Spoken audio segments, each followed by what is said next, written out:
साथियों नमस्कार, मैं हूं नीरज पटेल और आप देख रहे हैं नेशन जनमत। अगर मेरे सामने तुमने कुर्सी पर बैठने की जरूरत की तो तुम्हारे गुप्तांगों में मिर्ची डाल दूंगा। ये शब्द किसी सड़क छाप गुंडे मवाली के नहीं बल्कि भारतीय जनता पार्टी के एक नेता के हैं।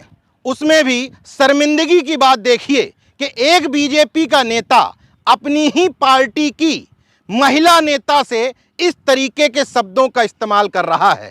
उसमें भी हैरत की बात देखिए, जिस महिला नेता को वो ये शब्द कह रहा है वो पद में उससे सीनियर है। घटना मध्य प्रदेश के छतरपुर जिले से आई है।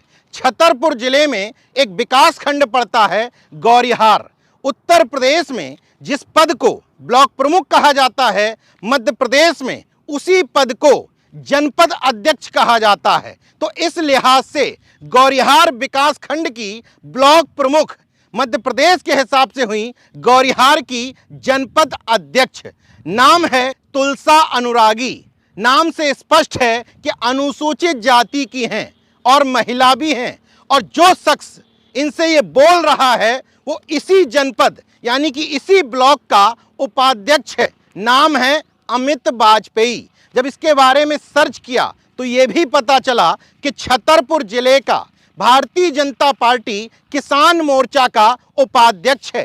कई बार ऐसा होता है कि लोग किसी और झगड़े में इस तरह की बातें लिखवा देते हैं, लेकिन नेशन जनमत ने जब छतरपुर में तमाम लोगों से और स्थानीय पत्रकारों से बात की तो पता चला गौरिहार ब्लॉक की भले ही अध्यक्ष तुलसा अनुरागी थी, लेकिन पूरा ब्लॉक अमित वाजपेयी ही चलाया करता था।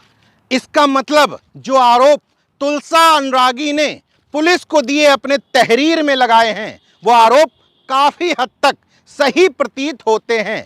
इसलिए क्योंकि स्थानीय पत्रकार ये भी बताते हैं कि तुलसा अनुरागी की इतनी हिम्मत ही पड़ गई, बहुत बड़ी बात है। जब से वो ब्लॉक अध्यक्ष यानी कि ब्लॉक प्रमुख बनी थी तभी से वाजपेयी उसको परेशान कर रहा था।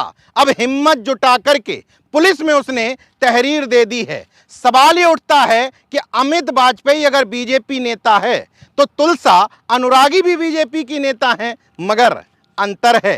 तुलसा अनुरागी दलित समुदाय से, कोरी बिरादरी से आती हैं, वहीं दूसरी तरफ अमित वाजपेयी नाम से स्पष्ट है कि ब्राह्मण हैं। और उस छतरपुर की ये घटना है जहां के खजुराहो लोकसभा से सांसद हैं वीडी शर्मा, भारतीय जनता पार्टी के प्रदेश अध्यक्ष भी हैं मध्य प्रदेश के। और एक कहावत है मध्य प्रदेश बीजेपी के अंदर कि वहां दो गुट चलते हैं, एक तिलक वाला एक नॉन तिलक वाला। तो स्वाभाविक तौर पर अमित वाजपेयी पर वीडी शर्मा का वर्चस्व होगा। जब अमित वाजपेयी के सोशल मीडिया अकाउंट मैं खंगाल रहा था तो प्रोफाइल से लेकर के तमाम जगह पर वीडी शर्मा की तस्वीरें अमित वाजपेयी के साथ नजर आ जाती हैं। मतलब गौरिहार ब्लॉक में या मध्य प्रदेश के हिसाब से जनपद में जो कुछ भी चल रहा था वो निश्चित तौर पर भारतीय जनता पार्टी के ब्राह्मणवाद की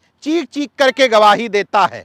तुलसा अनुरागी बड़े पद पर हैं, महिला हैं, इसके बावजूद दलित होने का जो उनके साथ टैग लगा है इस पद पर पहुंचने के बावजूद खत्म नहीं हो रहा। सुप्रीम कोर्ट के जो स्वयंभू मिलॉर्ड SC ST में क्रीमी लेयर ढूंढते हैं उनको इन घटनाओं को जरूर देखना चाहिए कि एक अच्छे पद पर बैठने के बावजूद एक दलित महिला को कुर्सी पर बैठने से न सिर्फ मना किया जा रहा है बल्कि भद्दे भद्दे और अश्लील शब्दों का इस्तेमाल भी किया जा रहा है।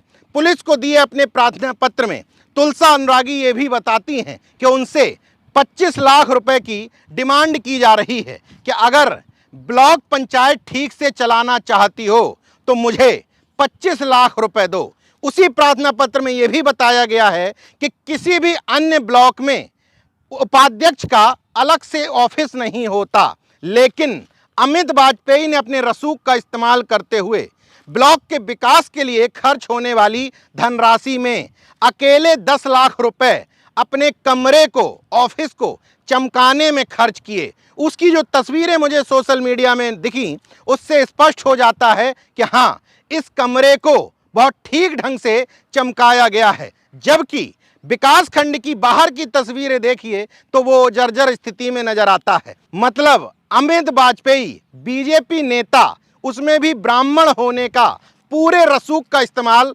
अपने निजी उपभोग के लिए कर रहा था। ये तमाम इस परिस्थितिजन्य साक्ष्यों से स्पष्ट होता है। हालांकि आरोपों में कितनी सच्चाई है या नहीं, ये पुलिस की विवेचना का पार्ट है, लेकिन स्थानीय लोगों ने मुझसे बातचीत में स्पष्ट तौर पर बताया कि गौरिहार ब्लॉक में सिक्का तो उपाध्यक्ष यानी कि वाजपेयी का ही चलता था। तुलसा अनुरागी महर रबर स्टाम्प की तरह काम करती थी। लोगों को यह भी हैरत हो रही है कि तुलसा अनुरागी ने इस तरह का आरोप लगाने की हिम्मत भी कैसे कर ली। मगर ये कहने वाले शायद भूल रहे हैं कि ये देश मनु के विधान से नहीं, बाबा साहब के संविधान से चल रहा है। भले ही तुलसा अनुरागी ने इस बात को देर में समझा, लेकिन जब समझा तभी गनीमत है। अब देखना यह होगा, इतने बड़े मामले के बाद वहां के पुलिस अधीक्षक कह रहे हैं कि हम अभी मामले की पड़ताल कर रहे हैं। पड़ताल का मतलब ऊपर के लोगों से और खास तौर पर जो उस क्षेत्र में बीडी शर्मा का प्रभाव है उनसे पूछा जाएगा। बीजेपी के अन्य ब्राह्मण नेताओं से सलाह मशवरा किया जाएगा कि आपके इस अमित वाजपेयी के खिलाफ कार्रवाई करें भी या ना करें। बहरहाल नेशनल जनमत एक बात जो बार बार कहता है कि पिछड़े दलित समाज के नेता बीजेपी में तो हो सकते हैं, हो सकता है विधायक, मंत्री या मुख्यमंत्री भी बन जाएं, लेकिन वो सत्ता में होने का घमंड ना पालें। ये घटना इस बात की चीख चीख करके गवाही देती है कि दलित समाज की महिला नेता बीजेपी में थी, ब्लॉक की अध्यक्ष भी थी, लेकिन सत्ता में होने का सुख अमित वाजपेयी ही भोग रहा था। भले ही मध्य प्रदेश में मुख्यमंत्री मोहन यादव ओबीसी हों या इससे पहले शिवराज सिंह चौहान भी पिछड़ी जाति से आते हों, लेकिन मध्य प्रदेश में सवर्णवाद, ब्राह्मणवाद का वर्चस्व व दस्तूर जारी है। देखते रहिए नेशनल जनमत, जागरूक और सजग बने रहिए। जय विज्ञान, जय संविधान, जय लोकतंत्र। धन्यवाद।